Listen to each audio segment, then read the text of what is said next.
Hi friends, miracle stock ట్రేడర్స్కి స్వాగతం. So నేను ఈ వీడియో రికార్డ్ చేస్తున్నప్పుడు స్టాక్ మార్కెట్ లైవ్లో ఉంది. సో ఇంట్రాడే పాయింట్ ఆఫ్ వ్యూలో కూడా వ్యూ ఉంది. సో ఎలర్ట్ పెట్టుకొని నేను వీడియో చేస్తున్నాను అనమాట. చూడండి ఫ్రెండ్స్, గజబలం. సో మన నిఫ్టీలో హెవీ వెయిటెడ్ సెక్టార్ ఏంటి అని అంటే Bank Nifty. So Bank Nifty గజబలం చూపించింది అని చెప్పి చెప్పచ్చు. సో మనం అనుకున్నట్లే అప్ ట్రెండ్ అనేది కంటిన్యూ అవుతూ ఉంది. సో నెక్స్ట్ ఎక్కడ దాకా వెళ్ళచ్చు, బ్యాంక్ నిఫ్టీ అక్కడ దాకా వెళ్తుందా, అవునా, ఆ విషయాల గురించి చూద్దాం. సో ఆర్వీఎన్ఎల్లో బంపర్ ట్రేడింగ్ ఆపర్చునిటీ ఉంది. సో అది ఎక్కడో చూద్దాం. అలాగే సీక్వెంట్ సైంటిఫిక్, ఈ స్టాక్ను మనం గతంలో డిస్కస్ చేసుకున్నాం. ఈ పర్టికులర్ స్టాక్కి పాజిటివ్ న్యూస్ వచ్చింది. అది ఏమిటి చూద్దాం. పూనావాలా ఫిన్కార్ప్, సో వాళ్ళ మీద ఆర్బీఐ ఫైన్ విధించిందనమాట. కానీ స్టాక్ ర్యాలీ అయింది. కారణాలు ఏంటో చూద్దాం. ఏంజల్ వన్ లాస్ట్ 4 ట్రేడింగ్ సెషన్స్తో 25% ర్యాలీ అయింది. ఎందుకు? సో ఇత్యాది విషయాలు చూస్తూ నిఫ్టీ బ్యాంక్ నిఫ్టీ ద్వారా సింపుల్గా వీడియోని ఎండ్ చేద్దాం. చూడండి ఫ్రెండ్స్, వీడియోలోకి వెళ్ళే ముందు మన ఛానల్ వీడియోని లైక్ చేయడం అనేది మన జన్మ హక్కు. కాబట్టి వీడియోని లైక్ చేద్దాం. అలాగే కొత్తగా వాచ్ చేస్తున్న వాళ్ళని మన ఛానల్ని సబ్స్క్రైబ్ చేయమని నేను చెప్పను.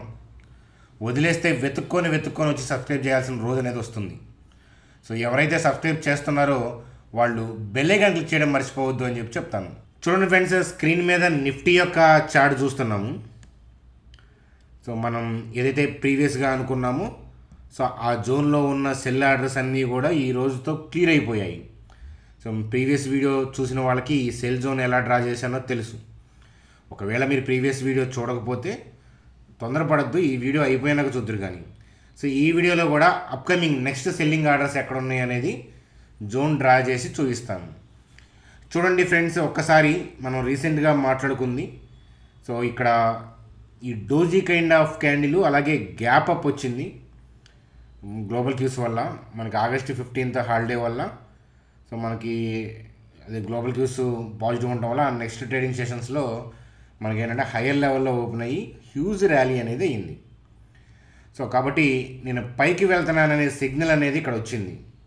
సో ఎందుకని ఈ డౌన్ ట్రెండ్ లైన్ అంటే డౌన్ వైపు నడిచిన ఈ ట్రెండ్ కాస్త దాన్ని బలంగా ఎవరో ఫోర్స్ఫుల్గా పైకి పంపించారు అని అంటే, సో ఎక్కువగా హెవీ ఆర్డర్స్ వాళ్ళు ప్లేస్ చేయకపోతే ఈ ఏరియాలో మార్కెట్ అనేది ఈ ట్రెండ్ లైన్ని అంత ఈజీగా బ్రేక్ చేయదు. సో ట్రెండ్ లైన్ బ్రేక్ అయింది అని చెప్పి అప్పుడు ఫ్రెష్గా బై చేసుకొని పైకి వెళ్దాము అని అనుకుంటే రీటైల్ పీపుల్కి ఇబ్బంది. ఎందుకనంటే సో ఇలా ఈ ట్రెండ్ లైన్ బ్రేక్అవుట్ వచ్చింది, ఫుల్ క్యాండిల్ పడింది అన్నప్పుడు రీటైల్ పీపుల్ ఏంటంటే they want to buy aggressively. So మరి ఇన్స్టిట్యూషనల్ ప్లేయర్స్ ఏంటంటే కింద నుంచి బై చేశారు కాబట్టి సో వాళ్ళు కూడా అగ్రెసివ్గా హై లెవెల్లో బై చేయాలంటే సాధ్యం కాదు. సో అలాగే ఆల్రెడీ ఏంటంటే ఈ 24,561, 24,716 దగ్గర సెల్ ఆర్డర్స్ ఉన్నాయి. అవి ఎలా చూడాలో కూడా మీకు చూపించాను, అర్థమవుతుందా? అయితే మనం సెల్ చేయకూడదని చెప్పాను. ఎందుకనంటే ఇన్స్టిట్యూషన్ ప్లేయర్స్ వాళ్ళు ఆర్డర్ని క్లియర్ చేసుకొని ఫ్రెష్గా బై చేస్తారు. ఈ లైన్ అనేది అంటే ఇప్పుడు నేను చెప్పబోయే లైన్ ఎంతమందికి అర్థమైంది, కన్సిస్టెంట్గా చూస్తున్న వాళ్ళకి అర్థమయ్యే ఉంటుంది. ఏంటంటే ఇక్కడ ఈ ఏరియాలో సెల్ ఆర్డర్స్ ఉన్నాయి, వాటిని అంటే కింద బై చేసుకుంటూ వస్తున్నారు కాబట్టి ఇక్కడ ఆల్రెడీ సెల్ ఆర్డర్స్ ఉన్నాయి కాబట్టి ఈ బై చేసిన తాలూకా కొన్ని లాట్స్ ఇక్కడ ఏంటంటే కొంత ప్రాఫిట్ బుకింగ్ చేసుకుంటారు. Parallelly they will start buying. ఎందుకంటే so they want to move the overall market towards high. చూడండి ఫ్రెండ్స్, 100 ఎకరాలు కొన్నాడు ఒక అతను, 30 lakhs, 32 lakhs, 35 lakhs, 37 lakhs, 29 lakhs అట్లా 100 ఎకరాలు కొంటున్నప్పుడు ఒకటే ప్రైస్ మీద దొరకదు కదా. సో 30 lakhs ఎకరం, 32 lakh ఎకరం, 29 lakh అట్లా ఏంటంటే యావరేజ్గా కొనుక్కుంటా సో 60 lakhs ఎకరం కూడా పెట్టాల్సి వచ్చింది. 100 ఎకరాలు కొనేశాడు. సో అయితే ఏంటంటే ఇంకా దీన్ని కొనడానికి అమ్మేవాళ్ళేమో 80, 90, 1 crore అని చెప్తున్నారు. ఆ ప్రైజు ఇప్పుడే పెట్టడం కరెక్ట్ కాదని తెలుసు తనకి. తను ఏం చేశాడంటే కిందన 29, 30, 32, 35, 45 అలా 50 కొనుక్కుంటూ వచ్చాడు కదా. సో అలా 100 ఎకరాలు కొన్నాడు కాబట్టి సో ఆ 60 lakhs, ఆ 55, 58 ఆ ఏరియాలో కొన్ని ఎకరాలను, ఒక 15 ఎకరాలను అలా అమ్మేశాడు. అర్థమవుతుందా? సో అమ్మేశాడు. సో తను అమ్మడం స్టార్ట్ అయినప్పుడు సో ఎవరైనా అంటే తిను అమ్ముతూ ఉన్నాడు ఒక పక్కన తనకు ఉన్నది, అలాగే ఇంకా ఎవరైనా మార్కెట్లో కనుక అమ్మడానికి సిద్ధంగా ఉన్నారనుకోండి ప్యారలల్గా కొంటున్నాడు. ఎందుకని తనకు తెలుసు ఆ ఎకరం అనేది 1.5 కోటి అలా పైకి వెళ్తుందని తెలుసు, అర్థమవుతుందా, అందుకని. సో కాబట్టి సో ఇక్కడ ఏంటంటే ఇలా బై చేసుకుంటా వెళ్ళారు కాబట్టి ఇది రెస్టింగ్ ఏరియా. సో అందుకే రెడ్ జోన్ అయినా మనం సెల్ కొట్టకూడదు. సో ట్రాఫిక్ లైట్లో ఆరెంజ్ లైట్ లాంటిది ఇక్కడ మనకి. సో వాళ్ళు క్లియర్ చేసుకుంటారు, వాళ్ళు క్లియర్ చేశారు, మీకు ఆ విషయం అర్థమవుతుంది కదా. కానీ మీరు ఎఫ్ఐఐ డేటా చూస్తే ఏమవుతుందంటే నిన్న మీకు సెల్ కనిపిస్తుంది చూడండి. వాళ్ళకి సెల్ ఆర్డర్స్ ఉన్నాయి కాబట్టి వాళ్ళు సెల్ చేశారు, కానీ వాళ్ళ ఇంటెన్షన్ మార్కెట్ కిందకి మూవ్ చేసే ఉద్దేశం కాదు. సో ఆల్రెడీ మీకు చెప్పాను, ఓన్లీ డేటా ప్రకారం చూస్తే ఏంటంటే మార్కెట్ వెనకాల వెంపర్లాడతారు, అర్థమవుతుందా. సో మార్కెట్ వెనకాల తెలుస్తుంది అనమాట డేటా.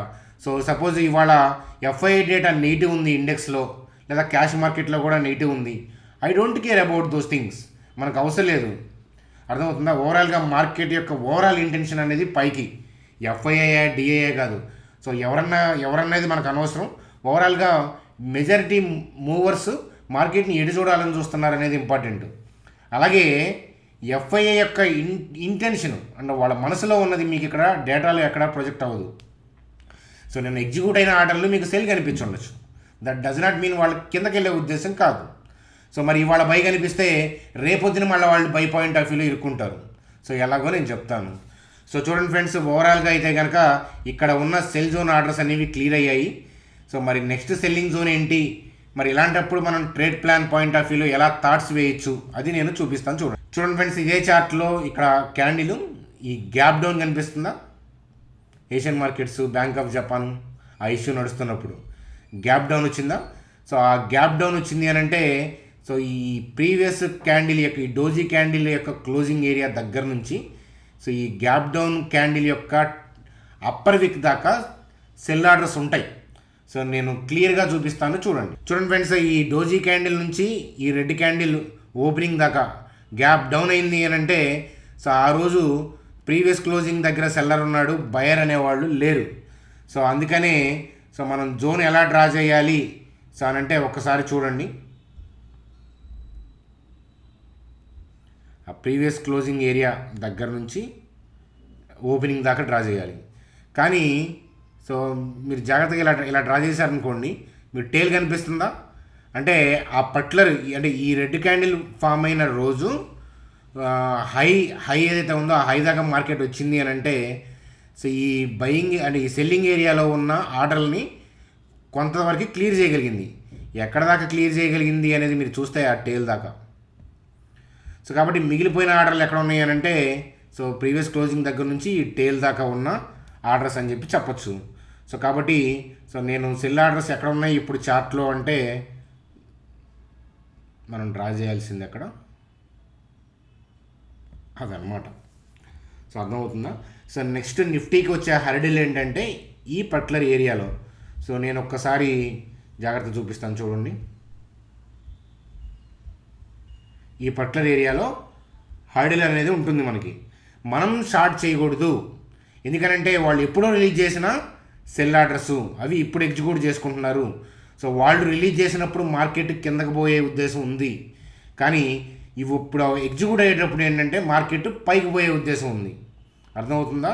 సో అది సో వాళ్ళు కిందకు పోయే ఉద్దేశం ఉంటే ఇది మీకు రెడ్ జోనే, కానీ వాళ్ళకి కిందకు పోయే ఉద్దేశం లేదు కాబట్టి సో అది ఏంటంటే మనం ఎలా చెప్పచ్చు అని అంటే సో అది ఆరెంజ్ జోన్ అని చెప్పి చెప్పచ్చు అనమాట. ఆరెంజ్ జోన్ అంటే ఏంటి, కింద నుంచి బై చేస్తున్నారు కాబట్టి సో వాళ్ళు ప్రాఫిట్ బుకింగ్ అనేది ఈ ఏరియాలో చేసుకుంటూ ఉంటారు. అంటే కాస్త అక్కడ range bound of kind of కానీ లిటిల్ బిట్ డౌన్ కానీ లేకపోతే ఆ ఏరియాలో కాస్త నానటం కానీ అలా జరుగుతూ ఉంటుందన్నమాట. సో అది మీరు ప్రీవియస్గా ఈ జోన్లో చూశారు కదా నానటం అదంతా. సో అంటే ఈ ఏరియాలో సెల్ ఆర్డర్స్ని క్లియర్ చేసుకొని ఇప్పుడు పైకి వచ్చేస్తూ ఉంది, అర్థమవుతుందా. నెక్స్ట్ ఈ ఏరియాలో ఉన్న సెల్ ఆర్డర్స్ని క్లియర్ చేసుకొని పైకి వెళ్ళే ప్రయత్నమే చేస్తారు.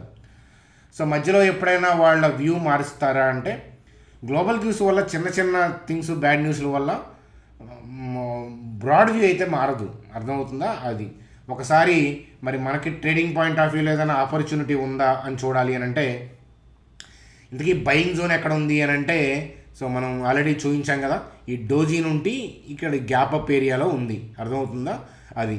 సో అయితే ఏంటంటే, సో మార్కెట్ బాగా కొంచెం పైకి వెళ్ళింది కాబట్టి, సో ఏదైనా చిన్న చిన్న మైన్యూట్ డిప్స్ వస్తే సో ఈ పర్టికులర్ ఏరియా మొత్తంలో ఎక్కడి నుంచి అయినా కూడా మళ్ళీ ఏంటంటే రివర్స్ అవ్వచ్చు. సో ఏదైనా 1-2 డేస్ మనకి ఏదైనా బ్యాడ్ న్యూస్ వస్తే టెంపరీగా రాకుండా ఉండవు కదా, ఎవ్రీడే స్టాక్ మార్కెట్లో గుడ్ న్యూస్లే ఉండవు కదా, బ్యాడ్ న్యూస్లు ఎప్పుడు వస్తాయో మనకు తెలియదు కదా. వస్తే మార్కెట్ ఏదైనా రీట్రేస్మెంట్ వస్తే కనుక ఇలా రీట్రేస్మెంట్ వచ్చిందనుకోండి, సో ఈ మనం ఏంటంటే ఈ పర్టికులర్ ఏరియాలో కానీ ఈ పర్టికులర్ ఏరియాలో కానీ చూడాలి మనం, అర్థమవుతుందా. సో రీట్రేస్మెంట్ వస్తే మూమెంట్ కూడా బాగుంటుంది. చూడండి, ఈ మనకి కానీ కింద జోన్లో కానీ దొరికిందంటే చాలా బాగుంటుంది, కానీ అక్కడ దాకా రావచ్చు రాకపోవచ్చు కదా. సో కాబట్టి ఏంటంటే మనం ఏదైనా డిప్ వస్తే ఈ గ్రీన్ జోన్లో మనం చూసుకోవాలన్నమాట స్పాట్ని. సో దీనితో పాటు పైకి వెళ్తాను అని అంటే వెళ్ళచ్చు, కానీ ఇబ్బంది ఏంటంటే ఏదన్నా గ్లోబల్ క్యూస్ వల్ల డిప్ అయ్యిందనుకోండి, సో అప్పుడు ఇక్కడ దాకా ఉంటుంది, అప్పటిదాకా ఇలా రీట్రేస్ అయిందనుకోండి, అప్పుడు ఏంటంటే మీరు వెయిట్ చేయలేరు. సో అర్థమవుతుందా. సో వెయిట్ చేయలేరు, మళ్ళీ ఇబ్బంది. అదే కనుక మనమే వెయిట్ చేసామనుకోండి డిప్స్ కోసం, బై జోన్లోకి వచ్చింది కాబట్టి సో ఫోర్స్ఫుల్గా ఏంటంటే ఈ జోను దాటేదాకా మనం ఆగచ్చు, ఇది దాటి బ్రేక్అవుట్ వచ్చేదాకా ఆగచ్చు. అంతేగాని సిఎంపీలో బై చేస్తే టెన్స్ అవుతారు, అర్థమవుతుంది. ఎందుకంటే ఇనిషియేషనల్ ప్లేయర్స్ లాగా మన దగ్గర ఏంటంటే హెవీ మనీ ఉండదు కదా, హ్యూజ్ మనీ ఉంటే వాళ్ళు ఏంటంటే ఆర్డర్లు అలా ఫ్లో చేసుకుంటూ వెళ్తారు. మనం అంటే వాళ్ళు ఏంటంటే ఆచితూచి కొట్టాలి కాబట్టి సో రీట్రేస్ కోసం వెయిట్ చేయండి. ఏదైనా చిన్న చిన్న బ్యాడ్ న్యూస్లు రావాలని, టెంపరీ బ్యాడ్ న్యూస్లు రావాలని కోరుకోండి. ఎందుకంటే టెంపరీ బ్యాడ్ న్యూస్లు వస్తే మనకి బయింగ్ జోన్లోకి వచ్చేస్తుంది, మంచి జోన్లోకి వస్తుంది. అలాగే మార్కెట్ అప్ ట్రెండ్లో ఉన్నప్పుడు 1-2 డేస్ ఏదైనా డిప్ అయితే రీటైల్ పీపుల్ ఏంటంటే they will start selling again. కాబట్టి ఈ ఇనిషియేషనల్ ప్లేయర్స్కి ఆర్డర్స్ ఈజీగా ఎగ్జిక్యూట్ అవుతాయి, బై ఆర్డర్స్. ఎందుకంటే మనం సెల్ చేస్తున్నప్పుడే కదా వాళ్ళు బై ఆర్డర్లు ఫిల్ చేయగలరు. కాబట్టి అందుకని రీట్రేస్మెంట్ వచ్చినప్పుడు పైకి వచ్చే మూవ్మెంట్ చాలా ఫాస్ట్గా ఉంటుంది. సో మీరు చూస్తే కనుక ఒకసారి మీరు చార్ట్ చూస్తే చూడండి, ఈ డిప్స్ తర్వాత వచ్చిన ర్యాలీ చూసారా, ఫాస్ట్గా వచ్చింది. కానీ ర్యాలీ వచ్చింది అని చెప్పి పీపుల్కి అర్థమైన తర్వాత ఆ మూమెంట్ ఉందా మార్కెట్లో?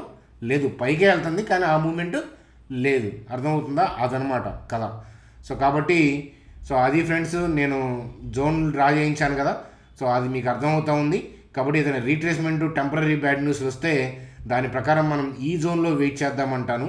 సో ఈ జోన్ ఆరెంజ్ జోన్, అది పైకి వెళ్తే కనుక మీరు చూస్తూ ఉండండి అంతే. ఆల్రెడీ లోయర్ లెవెల్లో ఎవరైనా లాంగ్స్ పాయింట్ ఆఫ్ వ్యూలో ఉన్నవాళ్ళు ఈ ఏరియాలో అబ్జర్వ్ చేస్తూ చూస్తూ ఉండొచ్చు, మనం సెల్ చేయకూడదు, అర్థమవుతుందా. సో అదనమాట కదా.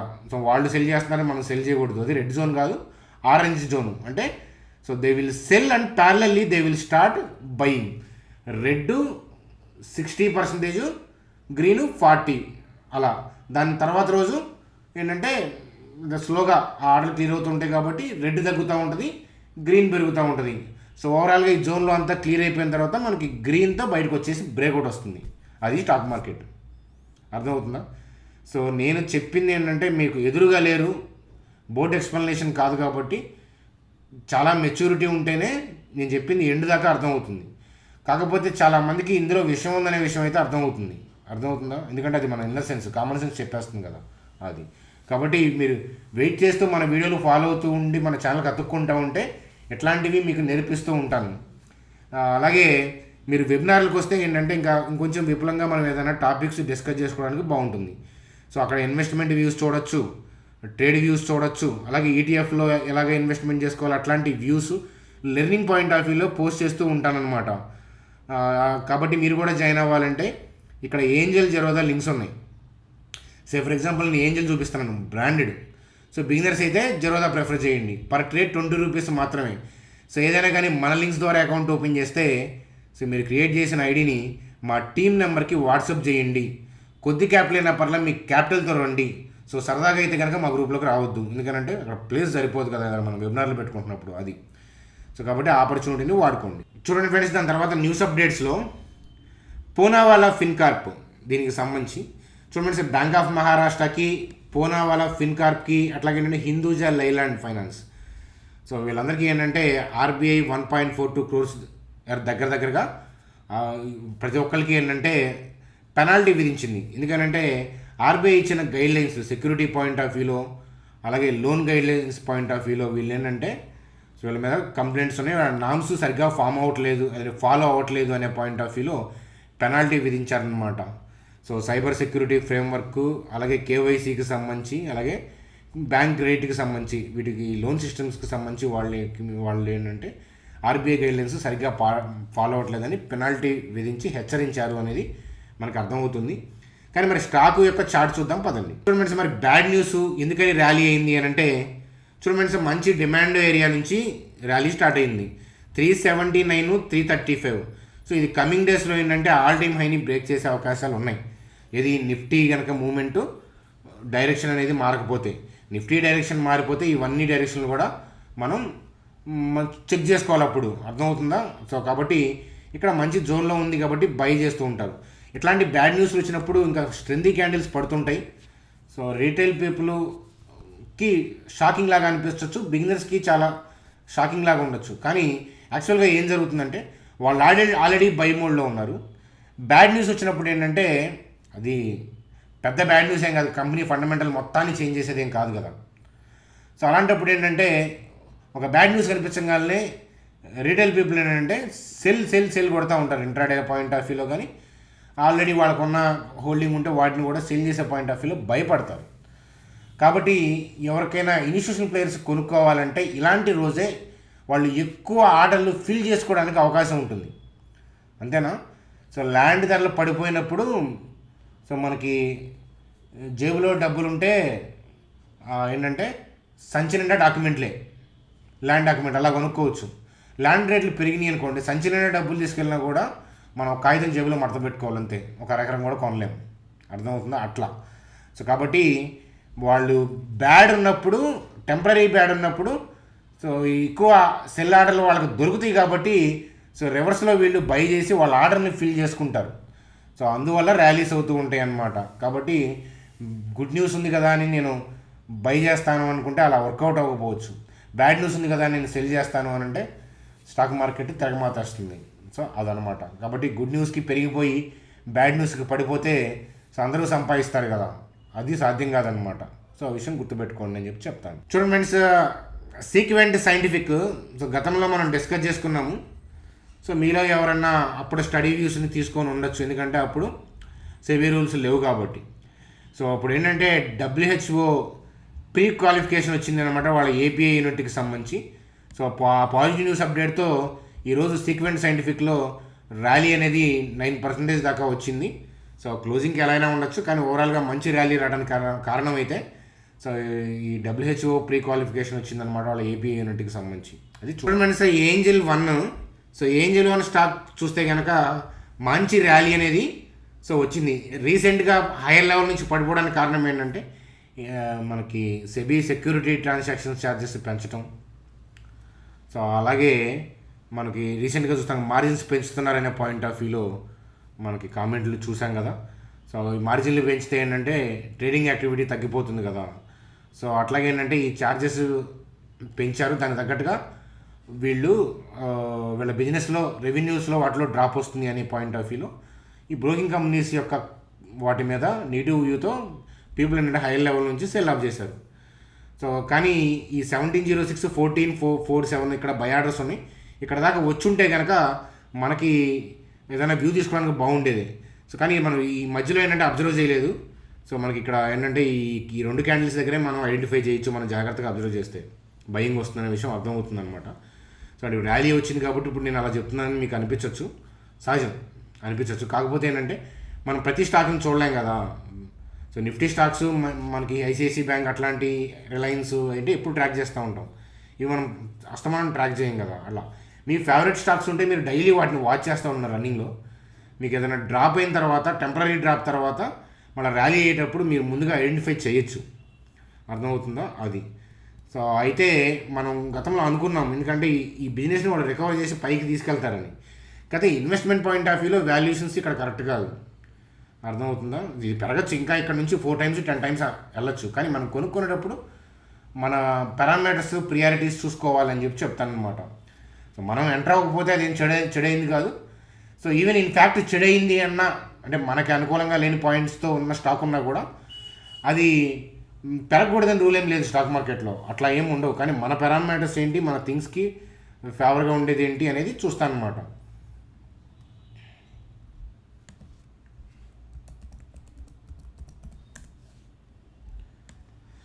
చూడండి sir, bank Nifty point of వ్యూలో సో మనకి క్యాండిల్ తర్వాత అనుకున్నాం ఏదైనా ఈ జోన్కి దగ్గరలోకి వస్తే మనం ప్లాన్ చేద్దాం అనుకున్నాం, కానీ సో ఈ దగ్గరికి రాలేదు. సో రాకుండానే పెరిగింది అని అంటే సో మీకు అర్థమవుతుంది మార్కెట్ యొక్క అగ్రెసివ్నెస్. సో 51,142 అనేది మనకి నెక్స్ట్ ఇమీడియట్గా ఉన్న ఇదంటే 51,283. సో అట్లాగేంటంటే అది దాటుకుంటా అప్ ట్రెండ్ కొనసాగితే కనుక 52,455 వైపు వెళ్తుంది. So I hope you understand, 52,455 వైపు వెళ్తుంది. సో ఖచ్చితంగా టార్గెట్ ఇక్కడ దాకా వెళ్తుంది అని రాసి ఇవ్వలేరు ఎవరు, ఎందుకనంటే డైరెక్షన్ అనేవి డైనమిక్గా, అంటే ఏదన్నా మధ్యలో ఏదైనా బ్రాడ్ వ్యూ చేంజ్ అయ్యేలాగా ఏదైనా అప్డేట్స్ వస్తే డైరెక్షన్ చేంజ్ అవుతుంది. అలా చేంజ్ అవ్వకపోతే కనుక వెళ్తుంది. మధ్యలో 1-2 డేస్ గ్లోబల్ క్యూస్ వల్ల ఇంకోటి వల్ల డిప్స్ వస్తుంటాయి, కానీ మేజర్ సెట్ బ్యాక్ వస్తే తప్ప డైరెక్షన్ చేంజ్ అవ్వదు.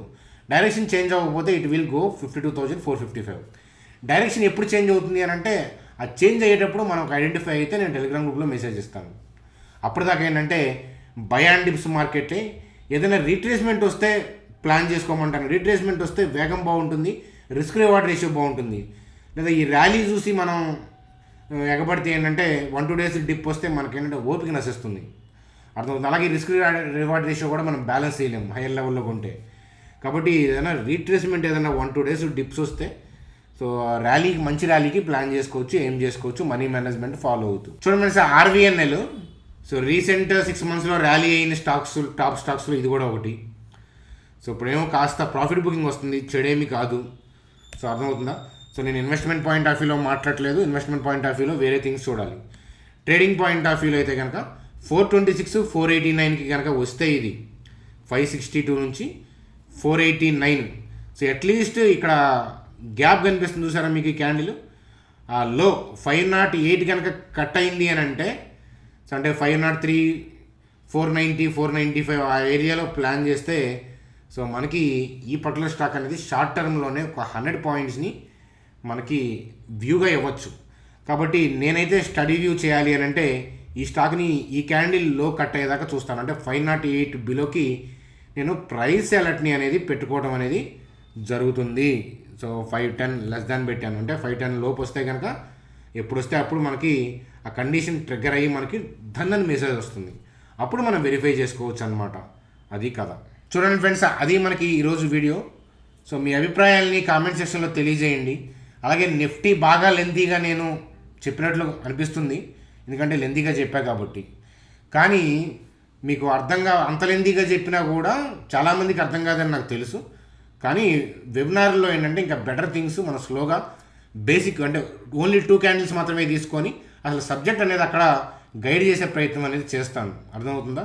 అందువల్ల ఆవేశపడి మీరేమీ రావాల్సిన అవసరం లేదు, నిదానంగానే రండి. ఎందుకంటే ఆల్రెడీ పీపుల్ ఆ గ్రూప్లో ఉన్న వాళ్ళకి కొన్ని టాపిక్స్ కవర్ చేసి చూద్దామన్నమాట. లేదు మీరు వస్తానంటే అది మీ ఇష్టం అనమాట. కాబట్టి అదనమాట. కాబట్టి మీరు మా గ్రూప్లోకి రావాలంటే మన లింక్స్ ద్వారా అకౌంట్ ఓపెన్ చేసి ఈ నెంబర్కి ఐడిని వాట్సాప్ చేయాలి అని చెప్తాను. డమ్మీగా రావద్దు, కొద్ది క్యాపిటల్ ఎంతతో అయినా వస్తే మీరు ట్రేడర్లో ఇన్వెస్టర్లో సీరియస్ అనే విషయం అర్థమవుతుందా? అది. So thank you friends, bye.